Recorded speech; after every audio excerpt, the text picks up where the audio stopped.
Okay, we'll go ahead and get started. So hello everyone, my name is Christine Alston and I'm part of the RadResponder team here at Chainbridge Technologies, which is the contractor for the FEMA CBER and RadResponder program. So I just want to start off by thanking you all for joining us this afternoon for the RadResponder Special Feature Webinar Series. These special feature webinars allow us to dive deeper on a particular capability in RadResponder that we wouldn't normally be able to cover in one of those new user webinars that some of you may have attended already. The slide deck and the webinar will be recorded and uploaded to the resource library for you to use as a reference at the conclusion of the webinar. I have just a quick few notes before we start. So if you have a question at any point during the webinar, please utilize that question box, which allows you to write in your questions at any time. My colleague Sean Dwelling is here, and we will stop intermittently throughout the webinar to check for and answer your questions. Today's webinar will cover the background feature on the RadResponder mobile app, choosing a facility as a location mode, viewing sampling location records, and the difference between severity level and marking a reading as background.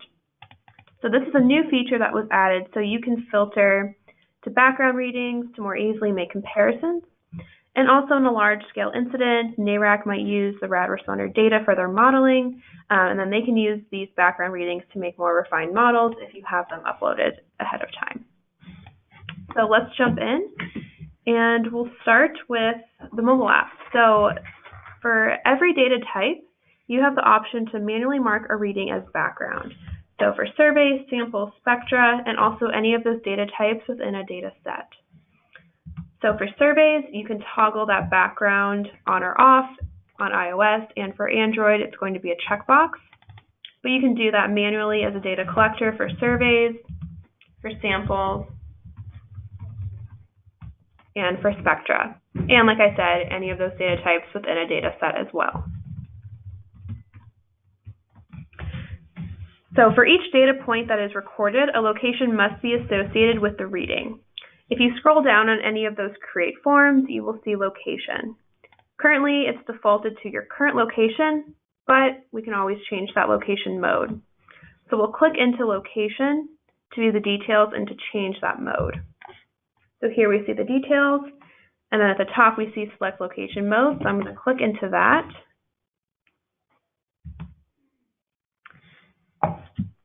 Now, we can see that choosing a facility is a new mode that was just released in version 3.8 of the mobile app. So if you don't see facility as an option, make sure you update your app. So instead of just choosing sampling locations, you can now choose the actual facility as where the readings are being recorded.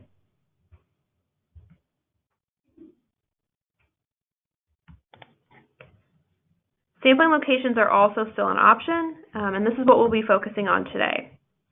Just to keep in mind,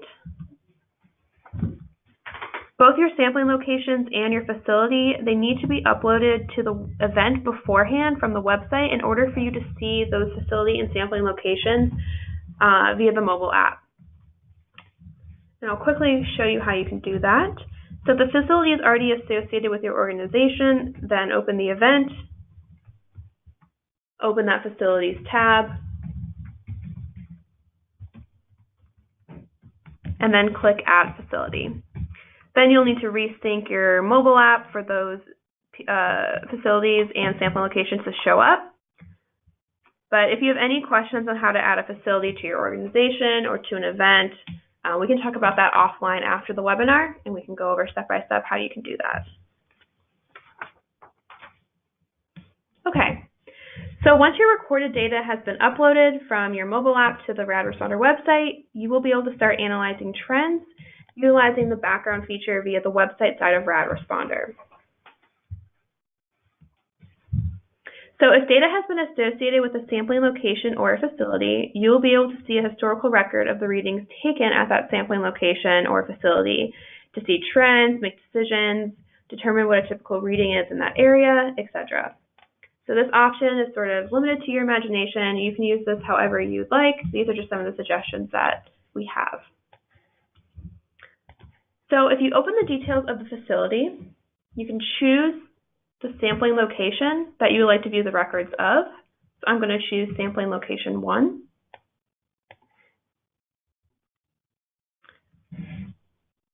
I will scroll down to collected data. I can filter if necessary, and then I'll be able to view the collected data details of that sampling location.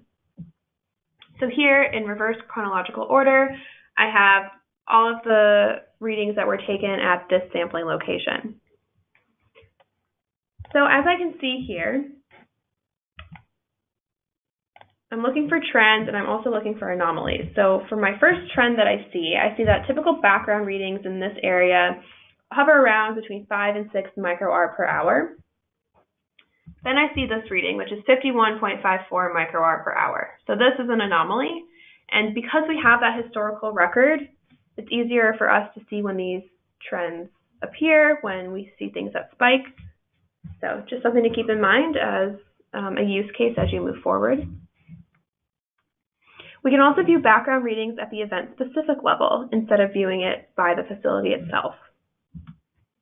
So I want you all to open the event that you've been submitting data into and open your surveys, your samples, your spectra, whichever data type you're wanting to view the data. Now, if you can't view the background column, you'll click that Choose Visible Columns button to display the background option here. Okay, once you check that box, now your background feature is open. So now you're able to view the readings that the collectors themselves have marked as background. So as you remember, each data type has that toggle option to mark data as background, so this is done manually. The filter option, also available. You can use this to filter to view background readings only or not. Okay. Now you can also view your sampling location details and all the surveys associated with that via the event map. So make sure the sampling locations layer is turned on under that event information layer options, which is that green bar that you see on my screen. Once that's on, we'll click on the sampling location and then open the details. We'll have a little sidebar pop out with the details of the sampling location, and then if we click on that Recent Readings tab, we'll see that list that we just saw, but now we see it in the event map side. So you have two different ways to see that historical record via the sampling location itself or via the map. I'm going to pause for just a second to see if we have any questions.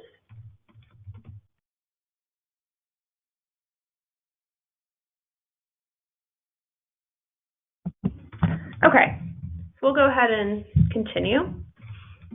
So looking at the data tables right here, you'll notice that there's a severity level column as well as a background column. So these are two different things, and I want you to pay attention to the difference between them, so as you move forward, you don't get confused. Okay. So the severity level. So the severity level is assigned to each data point based on the field survey threshold set at the event level. So this allows the system to mark values as background, low, medium, high, or very high. And these values then have a corresponding color on the event map based on the severity. So if we have a high reading on the event map, you're going to see a red icon. So field survey thresholds can be changed under the event details, and if you have specific questions on how you go about adjusting those, we'll stay on the line at the end of the webinar for you to ask those questions. Okay. So background, on the other hand, is defined by the user at the time of data collection. So that data collector is manually recording a reading as background, and marking a reading as background does not override the severity level based on those field survey thresholds. So those are the two definitions at the outset, but as we move forward, this will hopefully make more sense. So regardless of whether or not a point was marked as background by the data collector, you will see the severity level color of the reading on the event map. So like I mentioned earlier, marking something as background does not override your preset severity levels. Okay. And again, this is the the symbology that you'll see, the different colors referring to the different severity levels. Okay, so to summarize, severity level is based on those set thresholds, and background is manually defined by the data collector. So sometimes the severity level and the background columns will not match, and that's perfectly okay. So this just gives those data assessors another variable to account for when deciding to approve or reject data. So I'll just quickly go through these rows to sort of show you what I mean by that. So the severity level was indicated by RadResponder as being background, while the data collector did not check that background box. Same for the next row. This third row, so the severity level was indicated as being background, and the data collector did mark it as background. The next one, the severity level was indicated as being medium, while the user defined it as being background. And for the final row, the severity level was indicated as low, while background was indicated. So, like I said, this just sort of gives your data assessor an extra variable to account for, and you can adjust those survey thresholds based on what's background or not, sort of up to you and your organization and how you want to best use this feature. So the background marking can be used to further evaluate background readings in an area or jurisdiction for historical record keeping, but does not override that initial severity level. So this could be a very helpful feature for a nuclear power plant or other facilities who do routine monitoring. This will ideally make it easier for you to see where there's a spike at a particular location and to make decisions based on your historical records and what you're seeing at the moment.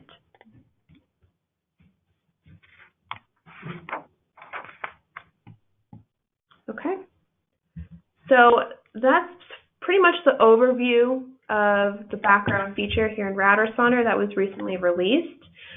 I do want to sort of informally announce that we are having an upcoming nationwide drill, which will be National Background Week.